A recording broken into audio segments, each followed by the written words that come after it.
and welcome to this week's episode of The Dental Guys. I'm Wes, the Dental Guy. And I'm Jon, the Dental Guy. And Wes, it's good to just have a show where you and I are going to get to just sit back and talk about some things. You know, it's always great to have guests on the show, especially those that we get to talk about high-level things. But it's going to be a good one today because we love when we have not talked about a topic in a while and we haven't really compared notes and we just say, okay, what are you doing now? And then we get to kind of learn from each other. So That's why the Dental Guys started. That's right. This is like, classic what are you doing? Dental Guys.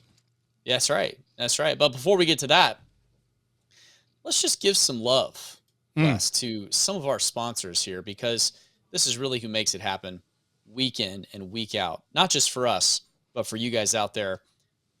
Let's talk about the Dental Crafters Network. I mean, this is an organization that sort of does it all. They're involved from kind of the planning side on the lab end, all the way through things like surgical guides, into even basically where should you go to learn more about certain things. They've helped us with that even. And I'll say that, you know, we, the Dental Guys, you know, proudly support the Dental Crafters Network and work with them. And that's not something we can say about everybody out there in the lab world. They're not the same, Wes. They're just not the same. Built on a foundation of unwavering dedication and respect, the Dental Crafters Network is a family-owned dental laboratory with 30-plus years of history, enriching the customer experience through your core values: responsiveness, versatility, and trust. They collaborate with you to meet your patient's unique needs. Experience the difference and receive 10% off your first case when you tell them the Dental Guy sent you. Call the Dental Crafters Network today at 800-472-8302 or visit dentalcrafters.net. Thanks to the Dental Crafters. And by Restorative Driven Implants. Live patients, U.S.-based surgical training here at the Restorative Driven Implants Institute. You can learn the practicality of placing implants. 3D guided surgery is taught. Healed ridge is taught. Immediate extraction, immediate placement. Man, it's the complete package for the onesies and twosies to get us started. And then as you grow, the Restorative Driven Implants team can grow with you in taking some of the master's courses there. But if you're interested in starting your implant journey, man, look no further than Restorative Driven Implants. It's amazing. Jon and I, we certified the curriculum there because we were founders of the Restorative Driven Implants curriculum and helping it be modern, helping it be science-based. As you go, the Dental Guys are not only really what we do and our practices, what works with our surgeons and the surgeons we work with, but even if we're doing surgery, we have put in effort here at the Restorative Driven Implants Institute in helping you guys achieve success. Head over to restorativedrivenimplants.com and start your implant journey today. Call 1-715-207-6587. And I don't know if one is necessary, Jon, but anymore, just dial up the number, 715-207-6587. Hey, Jon, did you know that you can text the Dental Guys?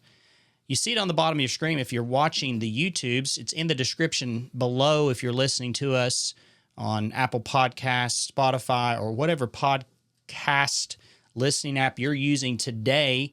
865-544-8954. A few weeks ago, Jon, we talked about our desire of the word you see in the YouTubes behind. Let me switch over here. In the back over here, as I use my mirror skills to point without looking, you see the word coffee. The Dental Guys was founded on coffee drinking. That's right. That's right. We found the Dental Guys on coffee drinking. In fact, one of our first business cards that we handed out had a coffee stain on it that we printed on it. Because why? Because we record this after the kids are in bed. And we had to have a cup of coffee. And most of the time that coffee was handcrafted. In fact, Jon, we're so geeks that one of the first times we were live at a show at the original Voices of Dentistry meeting in Nashville, Tennessee, we roasted coffee and handed out coffee. That's right. It's been a Dental guys. pivotal part of our lives for a long time. And anytime we go anywhere for continuing education, it's high on the list of, okay, so tomorrow first, where are we going to get some coffee? Oh man. So it's always something that is part of life. And we've been debating some things back and forth about this. And in fact, one of our listeners even texted us about Yeah. that and asked some questions Yeah, he about said, coffee, right? yeah, longtime listener here. Hey, Jon and Wes, longtime listener, first time caller. Also a coffee nerd himself. For pure espresso, you might want to look in to Cafe Lait, spelled Cafelat, robot. Espresso is just as good as high-end shop machine, little to no maintenance, complete manual control over profiling. Oh my. You don't need a kitchen remodel for this particular thing. And so here's the interesting thing about lever machines and all that kind of thing. It is super amazing because it's craft. You know, it is the OG way. And one of the things Jon and I were talking about is waking up in the morning and we're doing pour over. You're weighing your beans. You've got your grinder dialed in.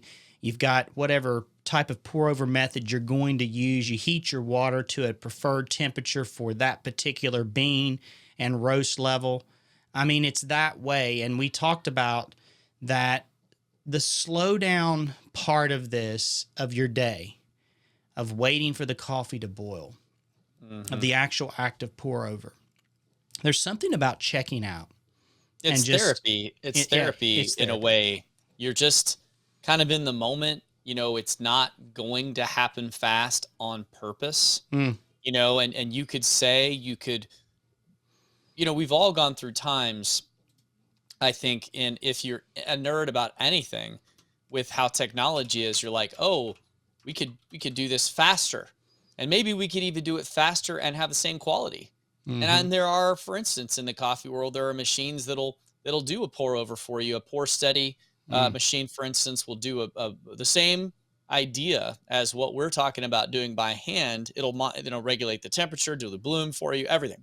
But there is something beautiful about simplicity and saying, hey, I know that this process is going to take me 7, 8, 10 minutes from the time I get down to the kitchen to the time that it's ready to go.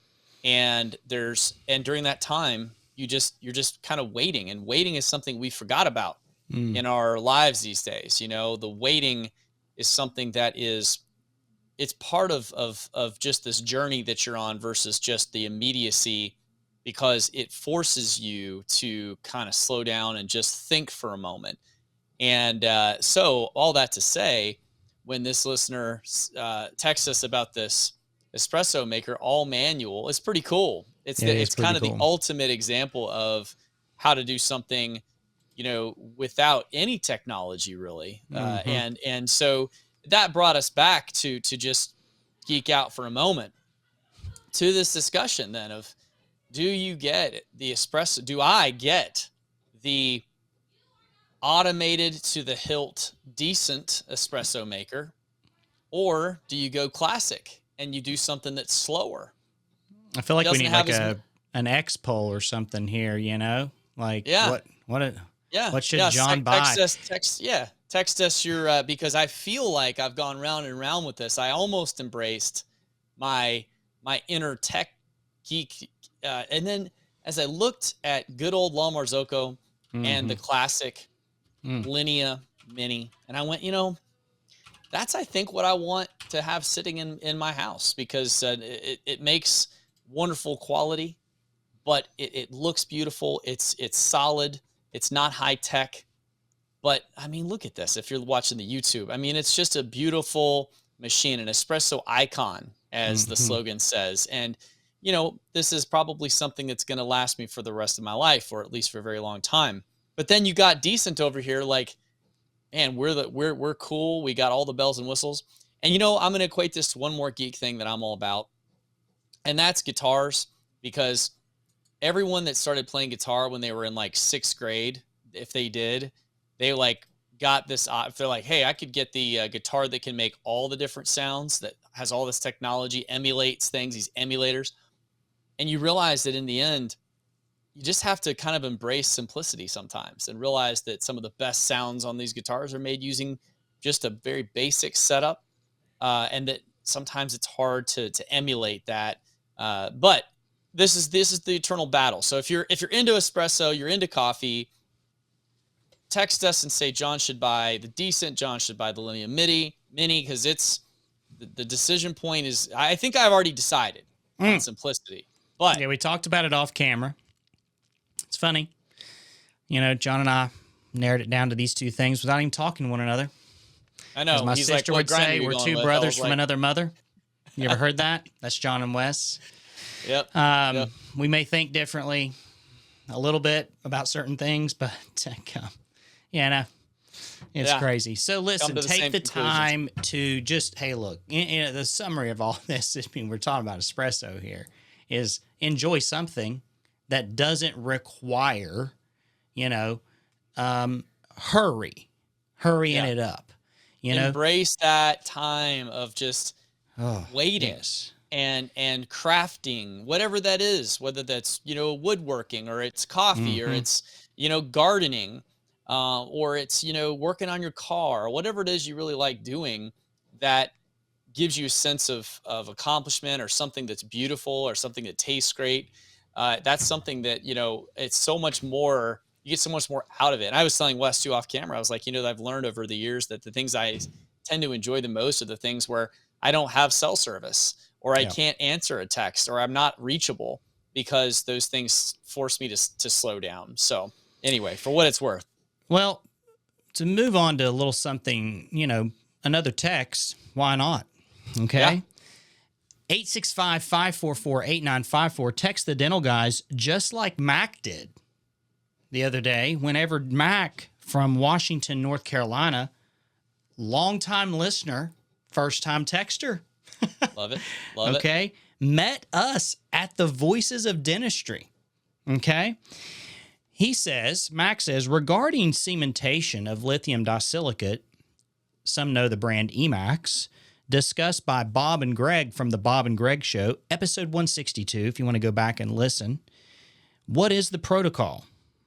And so here, it's interesting because this has been something that I love to talk about. John and I love material science, and for us, it is one of the things that people turn to the dental guys for. They want to know what the dental guys are reading, listening to, and who are they talking to that, really helps us establish what we might change or do in our practice. And I will say that bonding lithium disilicate to that of enamel. So we're going to take two unlike things and bond them together. Now, if you have dentin exposed, all bets are off, but we're going to give you the protocol from a standpoint of, how we would bond it to a tooth, let's say. But preferably, if you're bonding Emax, we want the Emax to be bonded to an animal. So, John, I'll handle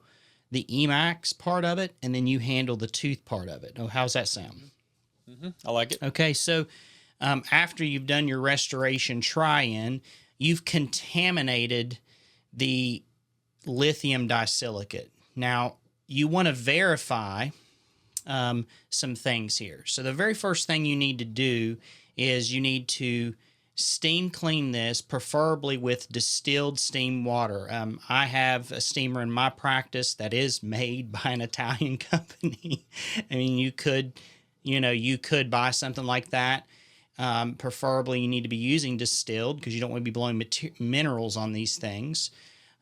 Or you could use alcohol in a little Ziploc bag, put the Emax crown down inside of that bag, and then hang it over the side of an ultrasonic cleaner, just like you would clean jewelry.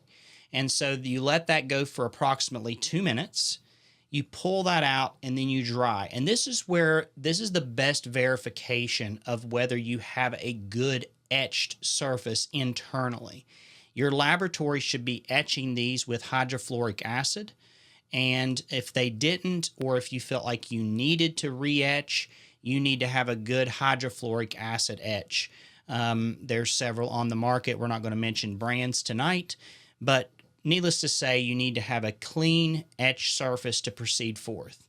We recommend on this show, because of literature and personal preference, Carrare's primer. It has what we understand the highest MDP concentrations, and it provides the best coupling from a standpoint of silane and coupling agents to that of the emax substrate, lithium disilicate. So you should scrub as per the instructions that into the emax, the silane, the MDPs, all that's going in there. You're scrubbing, and then you air dry that and thin that out. At this point in time, you're ready to apply whatever adhesive you would like. A universal adhesive, Scotch Bond, some type of OptiBond. You might have your own of choice, but we recommend scrubbing that in. Make sure you get your margins, and then you air that thin. Okay, so now we have a bonded surface that's prepared on the countertop. You can cure that surface. Just make sure that you are air thinning that product, that bonding product, before you cure it. If you're not using a dual cure resin to cement, it may not activate the bond because of the depth of cure if you're bonding on crowns. So I recommend that on crowns that you may air thin and then cure the substrate emax. John?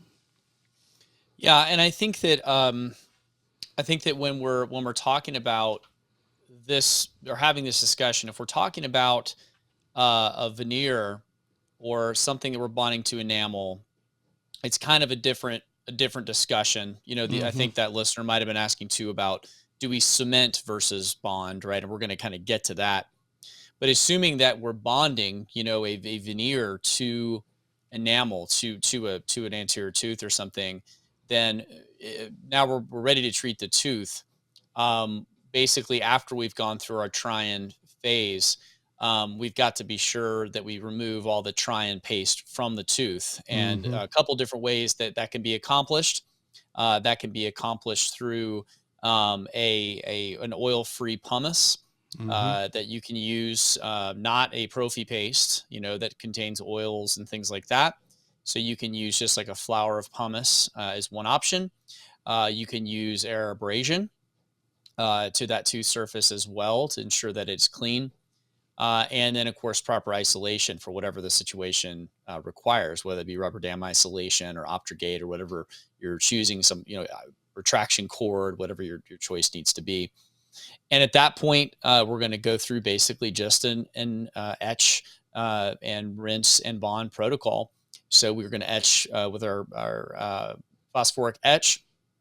And we're going to, of course, we know that the key with that is not to over dry. Now, if we're in all enamel, it matters a little less. But if we have dentin exposed, which you usually do have somewhere on this preparation, then we want to not over dry this tooth. That's very important. And then at that point, we're going to apply our adhesive.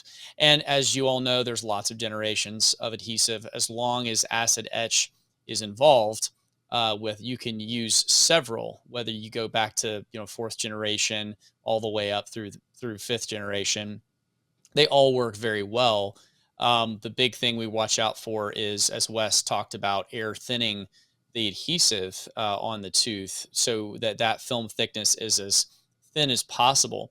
And it is recommended to cure that on the tooth. That has definitely been, I think, well supported, that curing it on the tooth is something which is why we have to be so careful about air thinning this, so we don't have puddles left that we are curing, which might make your veneer restoration hard to see. Now, I personally don't on a veneer. I just silanate and air dry, and I don't put adhesive on over the silane. I'm just relying on the cement to be my coupler, if you will, from a which is resin totally protocol. standpoint.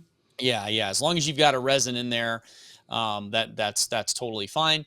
But the key is to make sure, yes, as Wes said, if you're using adhesives, you want to cure those prior to applying your cement.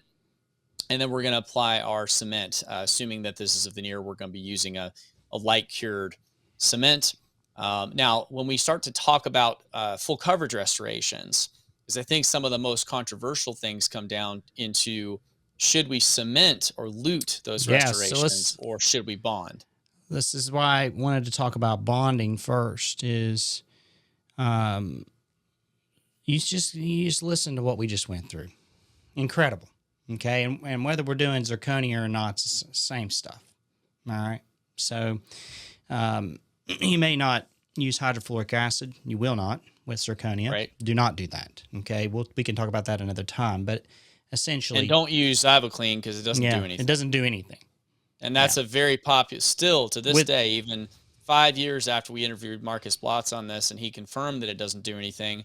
You still all the time you see it in the Instas on various forums or Instagrams. People are talking about using Ivoclean to clean zirconia after it has been tried in, and don't do that. It doesn't matter. We can use phosphoric etch to clean it. We can use, honestly, just water works according to what Blotz said.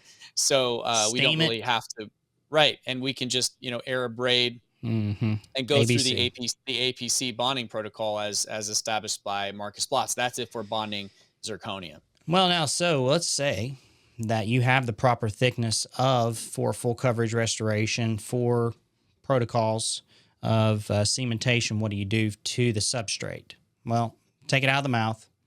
You steam it or alcohol bath it. This is lithium disilicate. You're not bonding it. So you need no coupling agent. You need no resin. You're not using resin. I mean, you're cementing. You're not bonding. We're using a luting agent like a resin modified glass ionomer. Sure, we can sit here and talk about there's a sleek bond and all that kind of thing with RMGIs, but this is no different than zinc phosphate, people. This is you're just filling a space. You're just filling a space. Exactly. So, John, I'm done. I basically steam cleaned it. I'm ready to rock. So, John, what do you do now to the tooth? Right. So assuming that you're luting, right, then there's nothing really that has to be done except RMGIs. We do want to leave a little bit of moisture on the tooth. So if you remember to read your instructions, folks, because a lot of people don't. And depending on the cement that you are using, RMGIs a lot of times like to have a little bit of moisture. So we isolate, we rinse, and for me, I just dry using cotton, using like a cotton tip applicator and some micro brushes. So I leave just a little sheen on the tooth, because we know in that setting reaction, there is some water involved. And so if we over dry the tooth before luting, we could see a little moisture maybe being wicked out of the tooth, which might create some post-op sensitivity. So that's a little kind of tip to use. But with luting, it's so easy. We just light cure, tack cure, right? And then we can peel away the excess, and then you can do a final cure. You're done. With bonding, it's a beast, right? Because you might, especially in the posterior region of the mouth, if you're going to bond lithium disilicate, it requires perfect isolation. And by perfect, I mean really rubber dam isolation is probably the only way to be totally predictable, or you're packing cord, or both, and depending on the tissue situation. So you have to go through all of your bonding steps you did for the veneer exactly the same way, except unless you're going to use a self-adhesive, resin cement, instead of going through an acid etching protocol. But I would argue that we're not as predictable on bond strength many times with the self-adhesives, and you still have maybe more post-op sensitivity. So I think that if we're going to bond, I believe we should be using the same basic technique we're using for a veneer. And we know we have a lot of dentin exposed. So we have to be especially careful with not over drying, and every step must be done in perfect isolation. So can we do it? What do we get for it? Well, we do get a stronger restoration. There have been studies showing that we may get somewhere around a 15 or 20% actual stronger flexural strength. Not Mm-hmm. talking about just bond strength. I'm not talking about how well it stays on the tooth, although retention is increased. We're talking But we're about the talking about Emax is actual stronger. strength of the Emax. Yeah. So there is an advantage to that if you're on the fence about Your strength thickness. or thickness. Yeah. But if you have adequate thickness, I ask the question all the time, when would I bond lithium disilicate? Now, if Bob and Greg are on here, they might argue with us back and forth. And I love it because it's good conversation. Is bonding lithium disilicate the best approach in terms of strength? Yes, absolutely. But day to day, I don't see a difference at all in my retention of the restorations, but I definitely, when I was trying to bond every single one, had variation in my post-op sensitivity based Mm. upon how good I was and how good the isolation was and how good the patient was on that, and how much saliva do they really have, blah blah blah. And so I think that luting gives us a lot. Now, when I would bond would absolutely be if I had a shorter preparation, if I was Mm-hmm. on the fence about retention. Mm-hmm. That's the time when I would be bonding every single time if I was concerned about retention. But would I bond routinely? For me, I probably would not. Yeah, John, I think you and I, we really got challenged on this when the literature started coming out more than 5 years ago about this very topic. And we challenged Bob and Greg on it then. And they really couldn't argue with it. Our laboratory continues to send little pieces of paper saying that you should bond lithium disilicate. The last time I checked that they would, if it's a crown in the posterior or the anterior, they want you bonding it on because from a lab standpoint, they want the extra strength. They're more about the material science for it being stronger. From my standpoint, I want the more consistent, ease of restoration, like John said, day in and day out dentistry.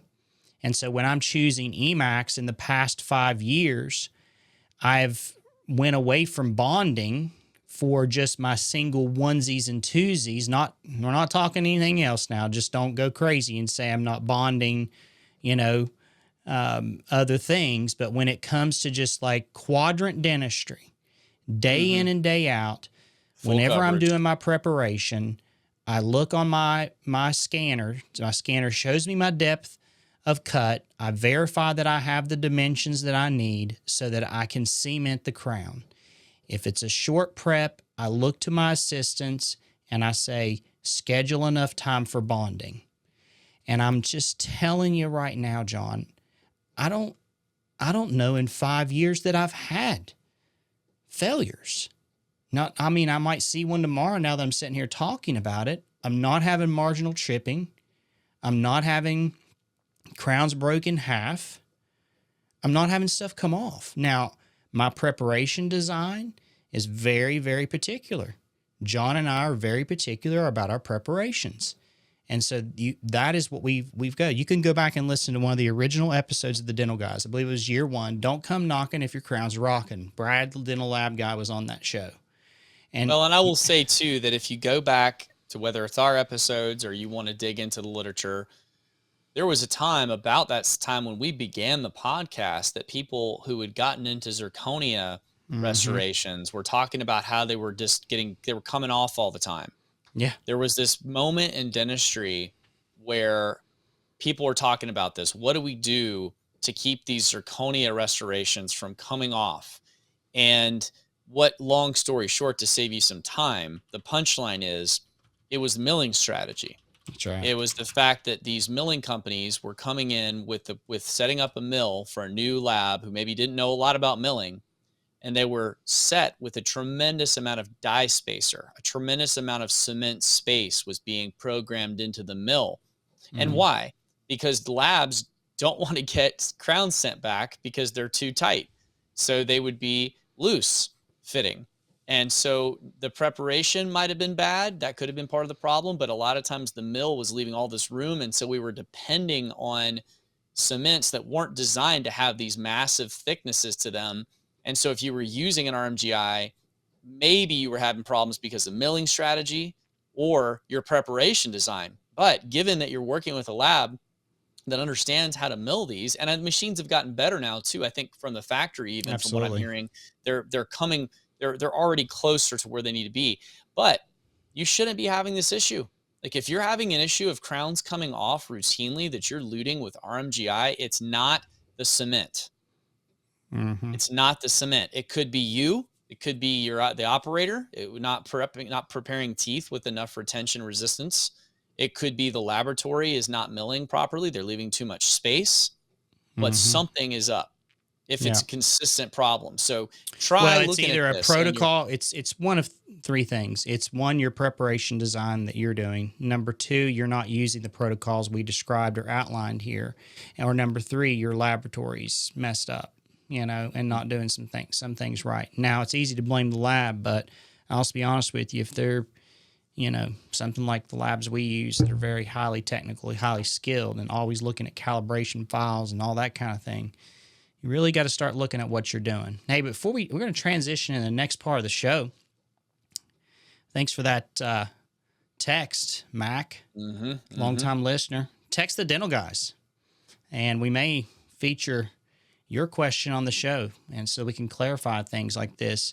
So, I really appreciate Spear Education and some of the places you can go to even learn some of these technical things we're talking about as the Spear Education realm. And so right now, you can go to a 2-day in-person seminar, and we've teamed up with Spear so that can make the cost of this even lower for some of you guys out there, okay, that want to take advantage of this. I mean, they've got seminars right now on everything from business strategies, team approach, comprehensive treatment, airway prosthodontics, art of treatment planning and case acceptance. I mean, all kinds of things, in-person seminars talking about failures, just to mention a few here to get you excited about dentistry today. This is a great way to go. And if you go over there and you click on them, most of these seminars are going to cost you about $900, almost, let's just say $1,000. We're going to give you $500 off. Okay. And what you use is offer code dental guys at checkout, or if you're calling Spear, you just mention, hey, I want to use the code dental guys, and they'll give you $500. That's more than half off to go to a seminar. And we love Spear and the fact that they've teamed up with us to provide you guys with the opportunity to reduce the entry point here. And this is a great way to go. And then, of course, if you're interested in other types of things, workshops and all that, just mention our name, and we appreciate all the help you guys give. Tonight, in the second part of our show, let's talk about new patients. John, it's been a while since you and I have talked about new patients. How are they entering our practice now that the rush of, quote, COVID rush has dissipated, per se, 4 years later? What are we doing in our practices? How do patients enter the practice? How are John and I handling the new patient exam? John, I'll start with you, and as we begin this segment. Yeah.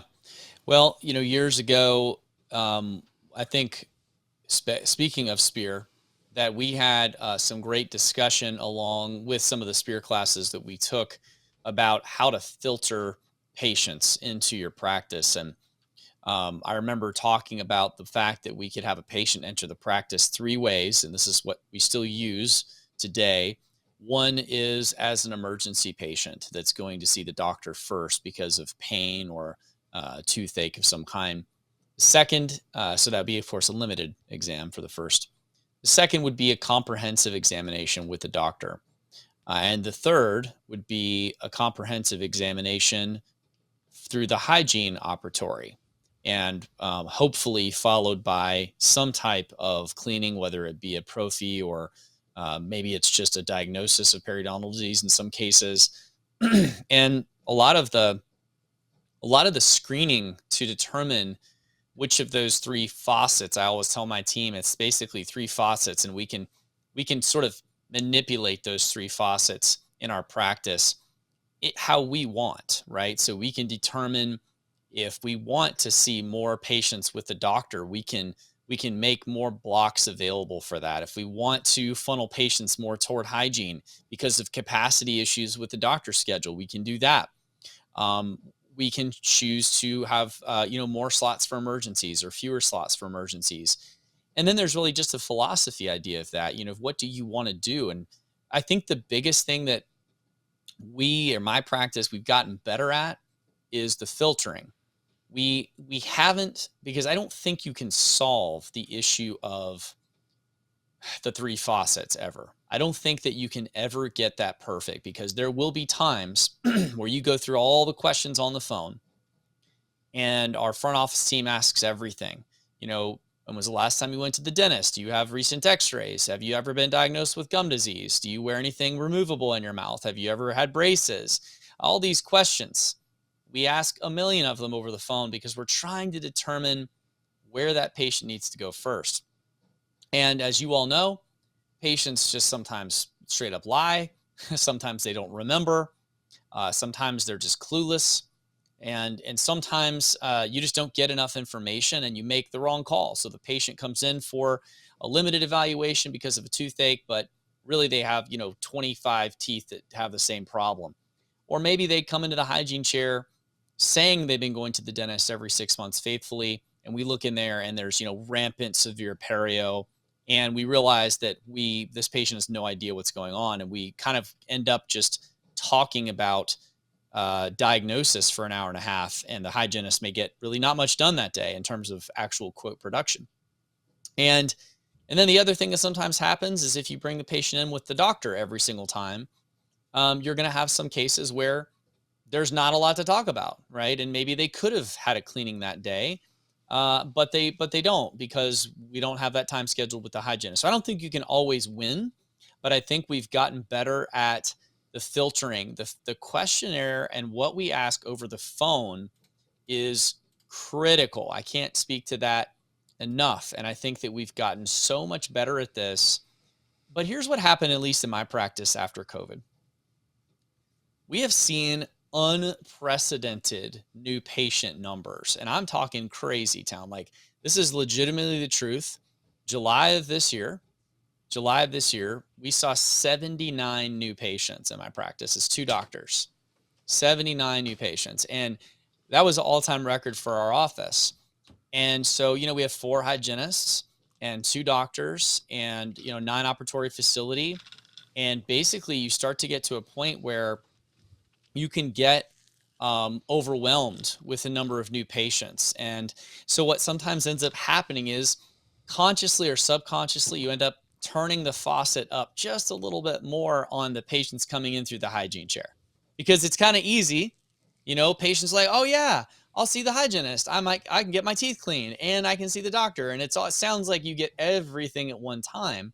But we have had to learn from the mistakes after COVID, where there was this huge increase in numbers, that we had to be very conscious of how those blocks looked and filter those patients extremely well. So long story short is, we have still those 3 entry points, and it is not a solution that I have for you, some grand design on it to say this is exactly how we are doing it. But let's talk about what we do just real quick.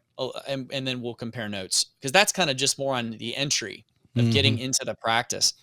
So for our new patient examination, when the patient is seeing the doctor or the hygienist, besides all the normal things you would get as far as data from any existing x-rays or things people are bringing in, we're going to have an excellent set of photographs taken of every single patient. And Wes and I will, if there's one thing we'll always tell you will be probably one of the biggest practice changers for you, it will be to invest in a high quality camera and high quality mirrors and retractors, and to train your team to take excellent photographs and to have a way to instantly display those for the patient so that they can see themselves.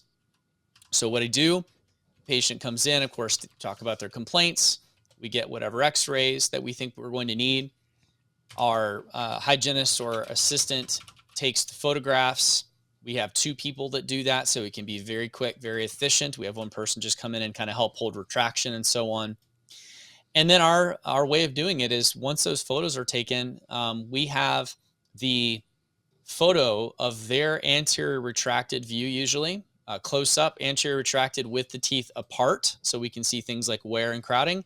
And we leave it on the screen while the patient is in the chair, and the assistant says, I'm going to go present everything to the doctor, and I'll be back in just a few minutes.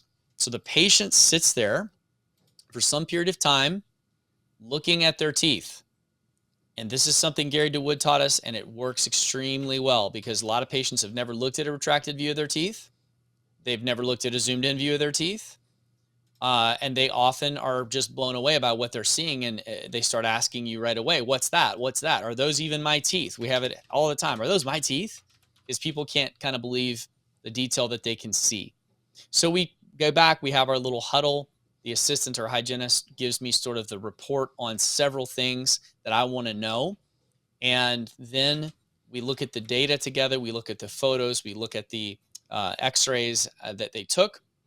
And then we go in and we go through the process of how we actually talk to the patient, which we can kind of get to maybe if we have time on this show. We can talk about what do we actually say. Well, we kind of implemented one thing, Wes, that's changed in my practice in the last couple of years is where we used to have an assistant come in, seat the patient, and then stay in the room. We have changed the way we do treatment planning coordination. And our treatment planning coordinator, the way we have it now is once the assistant gets the initial data, has some small talk, gets to know the patient, presents all that, that information is presented to me and ideally at the same time to the treatment coordinator, who then takes the place of the assistant, or at very least is present in the room to hear the conversation. And the reason why is because if we were finding that the assistant would have to then relay everything again to the treatment coordinator, who would then have to sometimes ask me some questions, and the treatment coordinator couldn't really read the room very well when they weren't in the room to figure out where the patient was kind of at and the urgency of treatment and the priorities of things. And so we found that having that treatment coordinator there for the findings when the doctor comes in the room, the discussion has really helped us not only to have a more seamless experience when it comes to presenting the treatment plan, but also for the inevitable follow-up questions that come up when that patient gets home and they tell their husband or wife about, hey, I heard about this. There's someone who's kind of there in the room who knows the dynamic. And then at the end of the appointment, that same assistant that brought the patient in rotates back into the room so they can kind of say their goodbyes, so they feel like they close the loop, because our assistants don't like leaving patients with someone else. They feel like they sort of own them when they come in there. They like to say, hey, really nice to get to know you. I'll be seeing you again soon. So that's sort of I would say the workflow framework, Wes, of what we're doing now, a few of the things that have changed, and still struggles always with the filtering process. I mean, I just don't know. I'm interested to see if there's anything that you've discovered that has helped you guys to do that any better these days. Tell us about what you guys are doing or what you've changed kind of with the workflow side. Yeah, I think, I'll echo some things, not to, just to emphasize the things that are the similar things is we definitely, we have a certain amount of questions that we're asking people to ascertain whether they enter, as an emergency, as a new patient in the doctor's chair, or a new patient in the hygiene chair. Now, you know, in the midst of busyness, you know, like Jon's talking about, some of this stuff goes out the window and you just get people in. And that's kind of, you know, it helps to see what's frustrating for your team whenever you are breaking systems. If you don't break systems, then you never can even identify, like, well, you know, no system is perfect. So it will reach a stretched point. And I think busyness in a dental office will stretch these systems. And what Jon is saying is it really helps to flesh out what you really want to do in dentistry and how you really want to see new patients. So for Jon and I, it's about creating awareness for what's possible with our new patients. That's what we've been taught to do. We've been taught to slow down, and therefore we taught our hygienists how to slow down, and even to slow down with our emergencies. Yes, we're identifying quick things, but we're always offering the opportunity for someone to enter in to our practice that's in the chair right now as a new patient. And so, as an emergency patient. So the way that our patient, some of the things that we've done on the phone have been simplified recently, even in the past, say, 9 months. We've really kind of pared down, and we're trying to identify patients that enter the hygiene versus entering the doctor's chair. We're not talking about emergencies here, but we're talking about patients that have treatment plans exceeding, say, $5,000 versus treatment plans that are less than $5,000. Most of the time, treatment that exceeds $5,000 is beyond just quadrant-based dentistry. These are people that are asking for more. They already know they have a problem. They're like, hey, I need implants. That's not going in a hygiene chair. So we've really paired, there's some questions we're asking now that gets us to that immediately. Once you get to that, people today want to get on and off the phone. They don't even want to make phone calls. And so we've really limited the amount of questions, and we're doing a lot of electronic communication now, and people are loving it. And so especially the younger people who most of the time have the less than $5,000 plans. Now, I'll echo this. None of it's perfect, because a lot of those young people want great dentistry and have problems that the hygienist identified that we have to, on the fly, you know, create awareness for with the photography that we use and the educational methods. But from a standpoint of like product of the week, old dental guy's term, there's no question I cannot practice without the camera Jon's talking about. And it has been the key determining factor in growing my practice and Jon's practice into more of an adult restorative based practice and creating awareness for what's possible. Not everybody's going to be able to take pictures perfectly. Most of the pictures that I take, you know, and some of my assistants take are going to be better than others. Some hygienists are better than others, but everybody knows how to utilize the camera and knows who's best at it to be able to capture the photos. So it takes a lot of training, but there will be people on your team that won't get it. That's okay. Your team should be robust enough to create this photography in a way that it still communicates what you're trying to get across, which is whatever you're trying to create awareness for in diagnosis or in treatment planning in your practice. So I would say product of the week, I'm going to put it on the screen right now. I went ahead and filled a cart, and I'll have our social media person link this. This is straight from B&H's website. I've loaded a cart full of what we would recommend. We like Canon cameras. They're easy to set up. So you can Canon, and you're going to spend about $3,000 on this, a Canon body. And we love Photomed. Photomed does a great job of putting together camera packages. I'll put this company's link in the description. We get nothing from this. And I also recommend these mirrors. These mirrors here are the best in the world. Buy the titanium ones. They do last the longest. I put them through the testing myself. Chromium are great, but the titanium single-sided are much more scratch resistant. You will scratch these mirrors. We do have protocols for keeping them clean, and we run them through the autoclave. So these are incredible mirrors.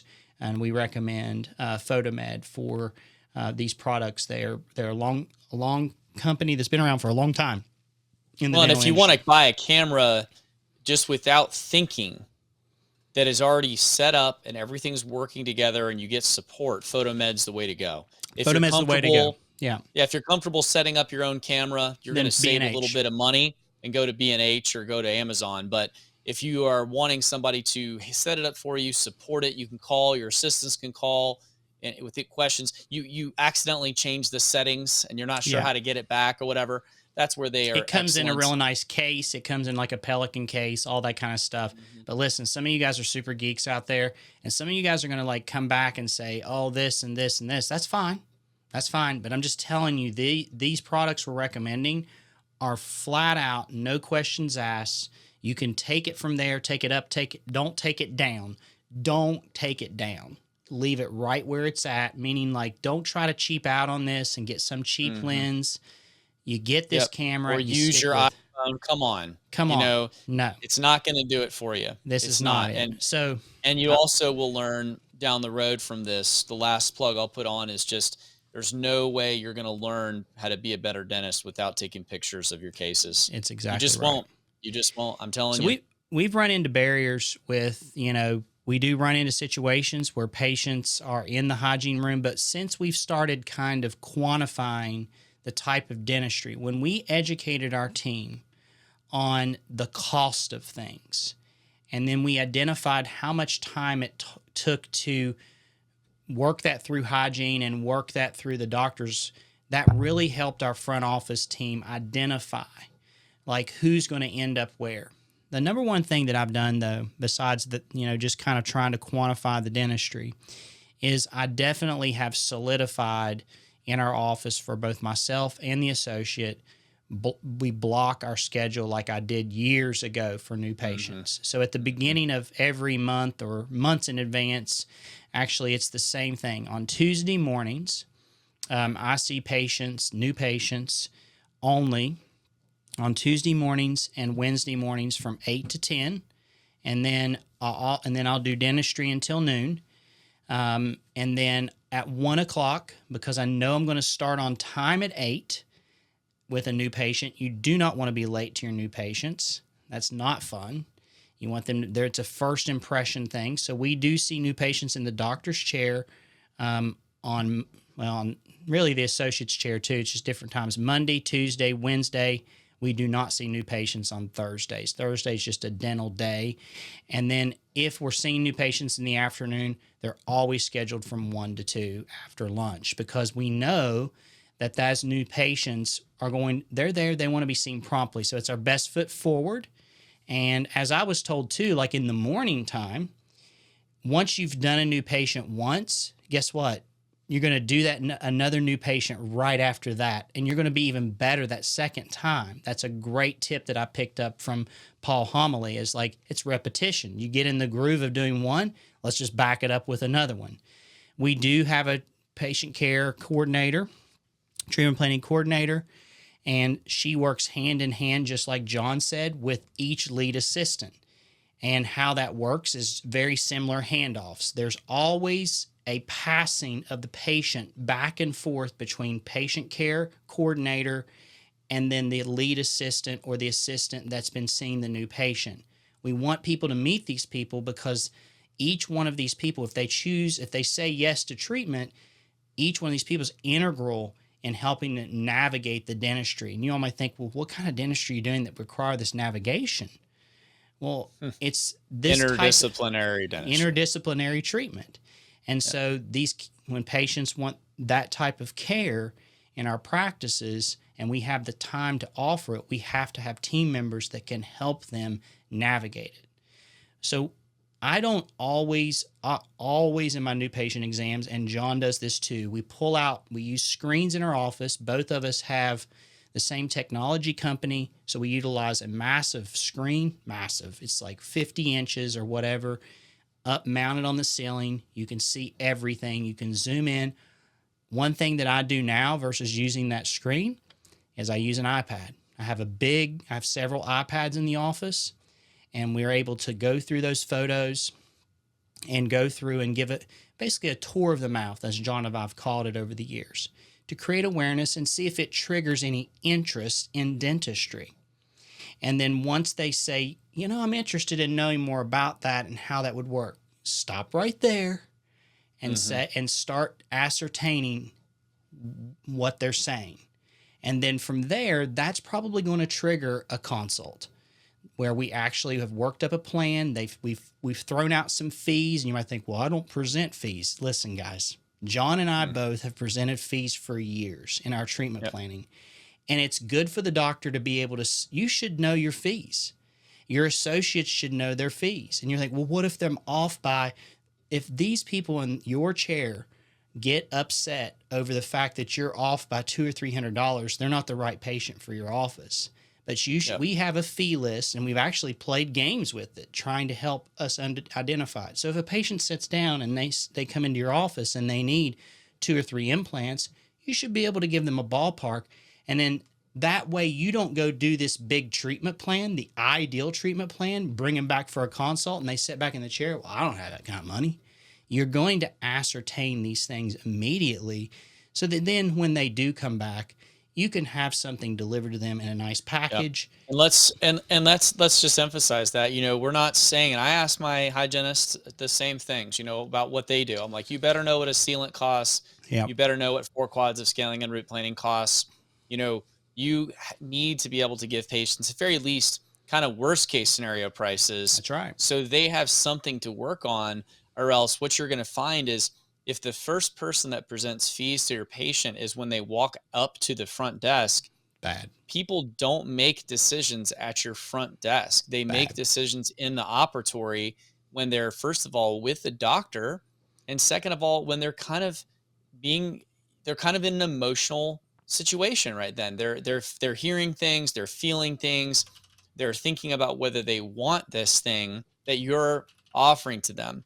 I want to go back though, Wes, to what you said a little bit earlier, because we might have to, I think that the way that we can do this topic is, I think maybe we can come back on another, maybe second half of a show and talk a little bit about verbiage, because I think there's a lot with that would be good to talk about. I mean, a lot. Craftiness, but, so good. But back to the schedule really quickly. And I know you're in the same situation, 2 doctors, multiple hygienists, similar number of operatories, all of that. One of the things that I think that you kind of touched on was blocking the schedule. And I think one thing we've learned, and you I'm sure have too, is that it's not just the doctor schedules that have to be paid attention to. And now before you tune out and go, yeah, I know we need to block everyone's schedules. Now hear me out. I'm not talking about just blocking the schedule. I'm not talking about you, the hygienist, going, oh yeah, I got my scaling and root planing blocks. I know, I'm good. No, I'm talking about, or the doctor being like, I don't care what hygiene's doing. I'm doing doctor things. No, it's like everybody as an office, somebody in my office, it's my treatment coordinator, has to be able to look at the big picture of that day. Yep. And I'm talking about a day that's 6 months down the road. Okay. And that day, when that hygiene patient walks out the door from the prophy appointment and they're scheduling in 6 months, that day in 6 months had better be blocked. And I don't just mean blocked for the hygienist or for the doctor, but somebody's got to look at that whole schedule and say, all right, if there's a new patient slot blocked on the doctor, there had better not be another one blocked on the hygiene schedule, because we're going to have a problem. And so it has to be staggered. People have to be able to effectively do their job. They can't be in 2 places at once. That goes for the doctor. That goes for the treatment coordinator. That goes for any key people you have to take photographs. That goes for our financial team. They can't process checking out 3 or 4 patients with a more significant treatment plan in, financing and all of that might be required all at one time. So it's a strategy that you have to look at and go, I know this at first sounds crazy to sit down and go, how many new patients a week do I want to see? How many emergencies do I want to see? And then asking the hygienist, hey, based on the patients you're seeing, how many scaling and root planning blocks do you need per week? How long should those slots be? Should we always do, assume it's a 2 quads? Do we need some that are single quads?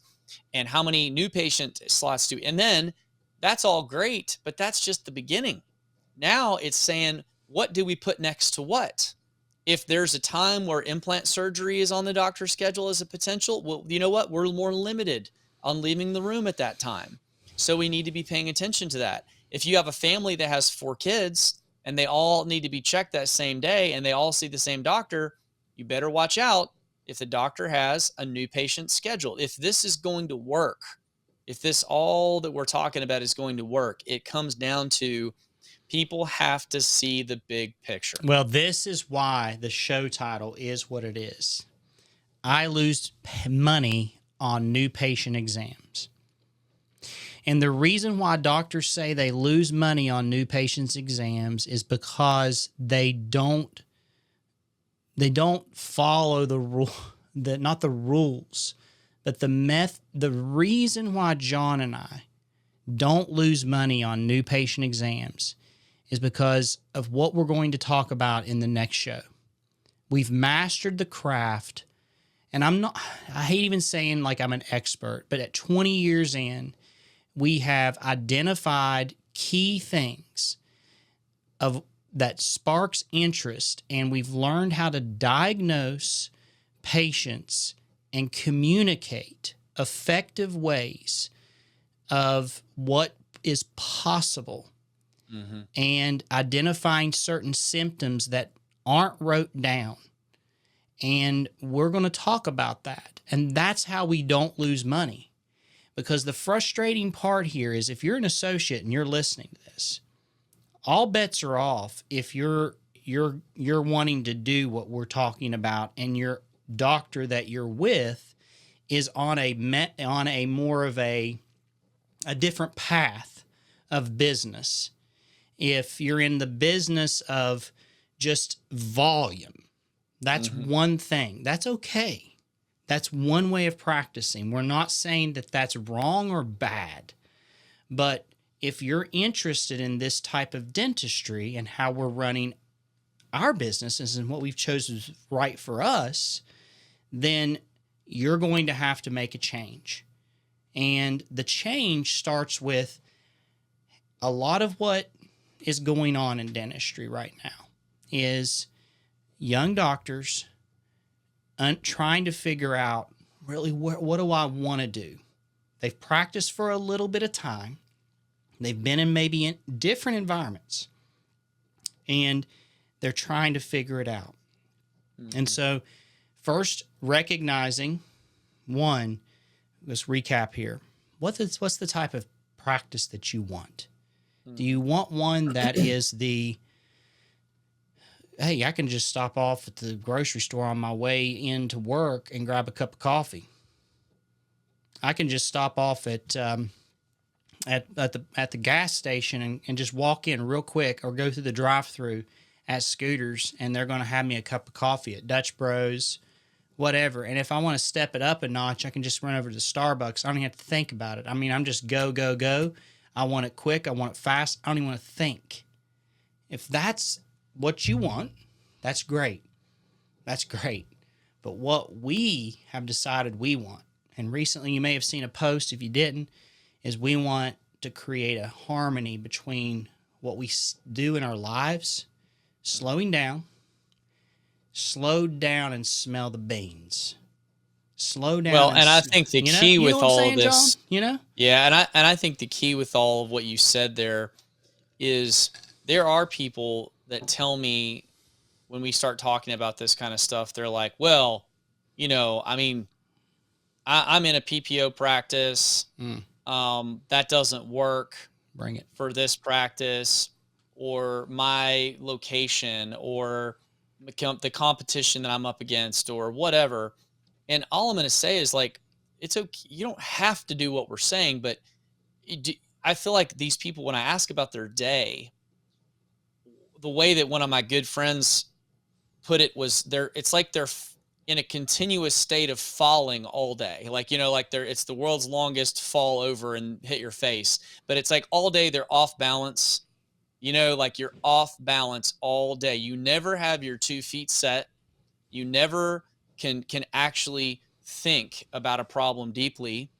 You don't have the ability to really get super in deep in any given thing, because there's always either a fire you have to put out, there's too many people you're seeing, there's too much stuff you got to do, and at the end of the day, you finally just hit your face on the floor after being out of balance all day. And I'm telling you that is, no matter what type of practice that you have, whether it's PPO heavy, whether it's fee for service, you can absolutely change it if you want to. And Mm-hmm. I think that one of the things that, whether you are a new dentist who is an associate and you're just getting your feet under you and looking to maybe influence the practice you're in a positive way, or whether you're somebody who feels overwhelmed or is in debt, having debt issues, whatever it is, I'm telling you, just taking some of the things that we're talking about and starting to think about them and implementing them, what it will do in the long run. It's not the fast thing, though. It's like we started the whole conversation. Mm. It's not the fast answer. It's Yeah. not going to change everything tomorrow. It's going to take you literally years of being intentional, creating the systems, training, getting the right people in place. And then you're going to get a lot of no's before you start getting to yeses in some of these. That's all okay. John, But let I me think ask you what this we've given question. some today is like just some ideas of like maybe some brass tacks workflow stuff that you can maybe, I don't know, look at that's helped Yeah, us. as we close the show, we'll come back next week and we'll talk a little bit about the we'll talk about The verbiage. verbiage and Yeah, I yeah, think it'll be yeah. good. We've got some other plans coming up for some other shows, but we'll continue this and like maybe a part 2 segment. But John, we've both really, been able to, empower certain team members of our practice to rally behind us. We've done it in different ways and been successful and created systems. And, at the end of the day, John, when you leave your practice, how easy is it for you to walk out now? Oh man. I mean, I was just talking about this today to my office manager, and I said it's so great because she has a hard time Mm, turning it off at the end of the day. it's good. And there's multiple reasons we could dive into, whether that's, is that related to male versus female? Is that related to different personalities? What is it? Okay. But regardless, she has a tough time turning it off. But she doesn't understand from a doctor standpoint what it used to be like when I first started. And it was just sort of, I'm not saying the practice I was in at the beginning was bad. It was great, but it was chaotic. And there were not a lot of systems, and there wasn't a treatment philosophy, and there wasn't Let me a just say way this that we word, filtered uncertainty, everything. John. Yeah. And so now, Uncertainty. at the end of the day, regardless of what exactly happened, barring any kind of like personal tragedies going on, I can go home. I can, as I tell people, I can shut that drawer of the office. I can close that drawer and I can open the drawer of my family, my Mm, people. mm. I can like literally just like sit in that and enjoy it, because I know that, not that the office is taking care of itself, quote unquote, because I still got to put energy into it. I'm still a blue collar worker, as we sometimes joke, Mm-hmm. but I got to still use my hands, right? But in the end of the day, there's so much that is happening behind the scenes that is just been created over many, many years of work, and by smarter people than I, or who taught Wes and I. Every time we talk about this, it's all someone else's ideas. That's right. We've just figured out ways, by reading a book or by listening to somebody, to take it and apply it in our area. And Wes, I know you feel the same. It's like all of a sudden you start to feel the ship getting where it's like now you're not just turning on a whim. It's like it's hard. It takes a long time to turn a big ship, as we talked about before. But it also, once it's going straight, it takes a lot to get it off course as well, because there's a lot of forward momentum. You've built a lot of safeguards into that, and it's not a bad place to be. Well, if you're listening to this, wow, we've got some time to take your text, 865-544-8954. Text the dental guys. Are you burnt out? Are you just tired of the daily grind? No pun intended. I mean, listen, the dental guys have been there. We've thought about it. We've even thought about quitting dentistry. ADA released the report, Jon, as we close the show, that under the age of 44, dentists think about quitting once a month. And this week on the Dental Guys, we've talked about just how we're seeing new patients, just how we've systematized bonding and cementation, just how we're creating an environment where we empower team members to be a part of the patient's strategy of becoming aware of how to get healthy. I'm excited about the future of the Dental Guys because we're going to surround ourselves with people that are way smarter than us, way better than us, so that we can succeed in creating better workplace harmony, work-life harmony, work-life balance, whatever you want to call it today. But we're excited about the future, and we're excited about the next episode of the Dental Guys. So if you like this episode, hey, head over, give us a 5-star review on Apple Podcast. Head over to Spotify, do the same thing. And don't forget to check out the YouTubes. We're right on there. You can watch us do this podcast live. And so for Jon, I'm Wes, and we are the Dental Guys.